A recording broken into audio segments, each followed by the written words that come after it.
Betsy Devos proposed a budget that would cut tens of millions of dollars that were specifically designated for children with special needs. Now, she had to defend this budget plan before Congress, and it was an absolute disaster. Take a look. And I want to follow up on the thing Ms. Lee mentioned about the cuts to Special Olympics. Do you know how many kids are going to be affected by that cut, Madam Secretary?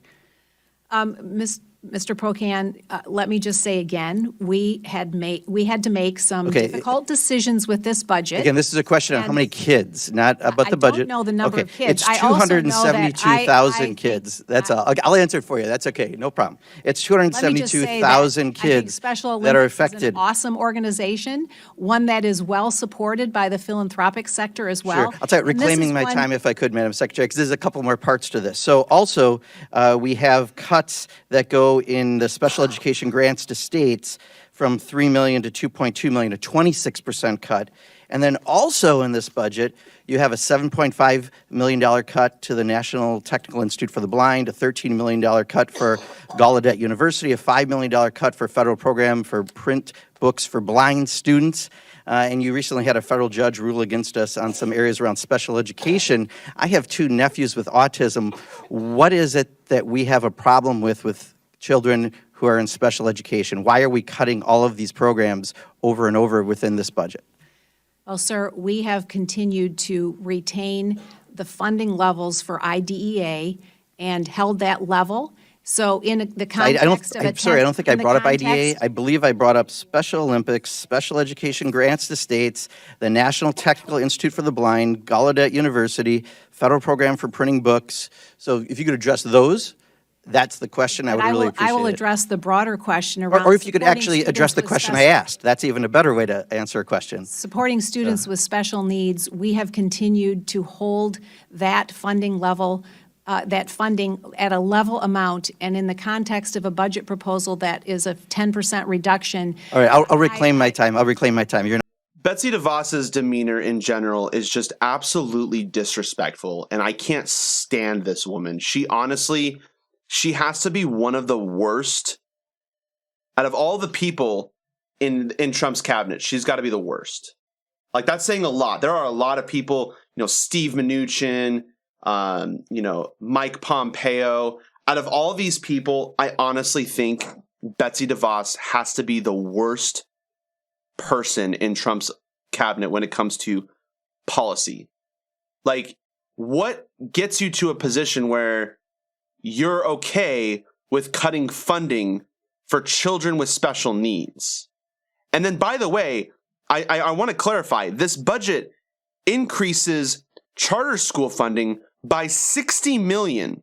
And she has the guts and the nerves to say, we had to make some difficult decisions.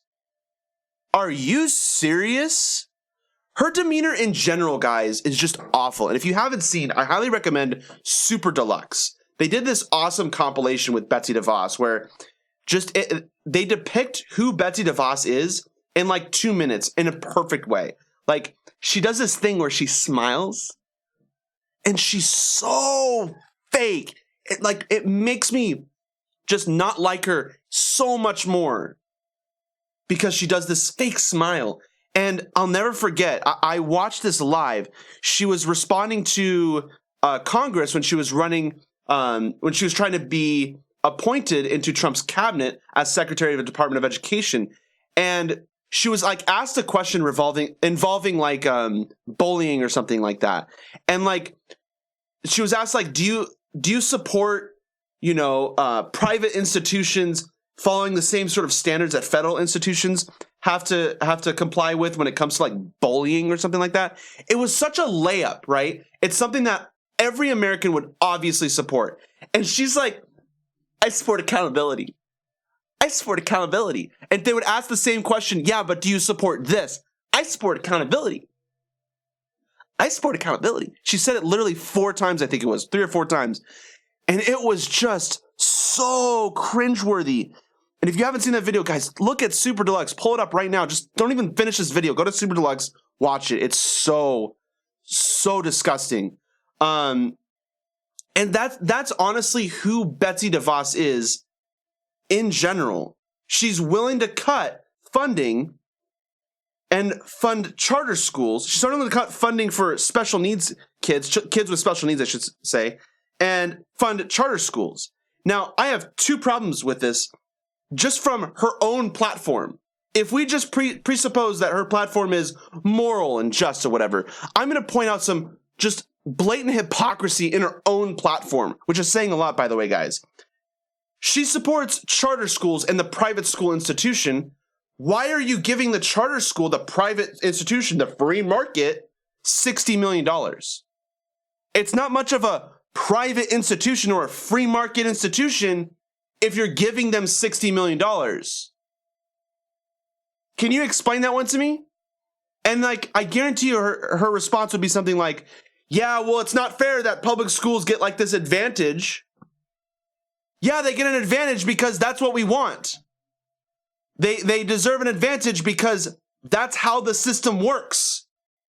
The federal government has decided to give public schools an advantage because public schools need an advantage because we need to educate our kids.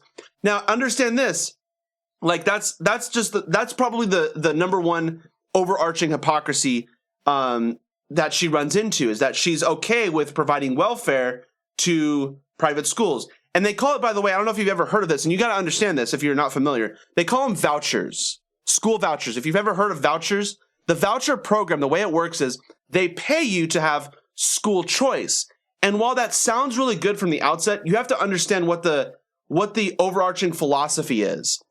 Betsy Devos and every Republican, like, and I mean like crazy radical Republican, like anti-progressive, not conservative, but anti-progressive, what they'll typically advocate for is moving to the private market, getting people to the private market, and then making the private market actually private again. So get rid of public schools, take them all down, have private institutions, and then require you to pay money to go to school. That was a system of education that was literally Congress rid of that in like the late 19th century. The common school movement was like one of the biggest progressive movements in American history, and it's what boomed our economy. It's what made this country literally good, is that we were promoting free education. We went from private schools to public schools. So this whole philosophy of we need to move to the private market, and to do that, we need to fund the private market and overfund the private market more so than the public market, so that we can get rid of and bankrupt the public market and then just move to the private market. That sort of philosophy is literally early 19th century philosophy. It's like a Benjamin Franklin, Thomas Jefferson philosophy. And you can ask Betsy DeVos, and you can ask any anti-progressive in this sense, like radical Republican. They'll say, yes, I support the Ben Franklin model. I support the Thomas Jefferson model, which is basically you have to pay for school, and that's it. Right? I think Benjamin Franklin supported maybe 3 years of elementary school that were free. And then you can only advance if either you were the best student in the class or you were rich. So educate the smart, or educate the rich people because they're rich because they're smart. And so you make them richer because they're smart because they're rich. Right? It's a cycle. And then you make the dumb people poor. And eventually they'll just go away. That's kind of the philosophy that Benjamin Franklin had. And for those of you Republicans that think, yeah, Benjamin Franklin's a great guy, dude literally went over to France and started like having sex with all these women and completely crumbled the French government. Not very much of a moral guy, right? Like he had I think it was over 10 or 15 women or something like that in France. I don't know why people like this guy so much. I mean, I understand why to an extent, but his philosophy is so archaic, and Betsy DeVos likes it. And, education programs that are private institutions, they like that system.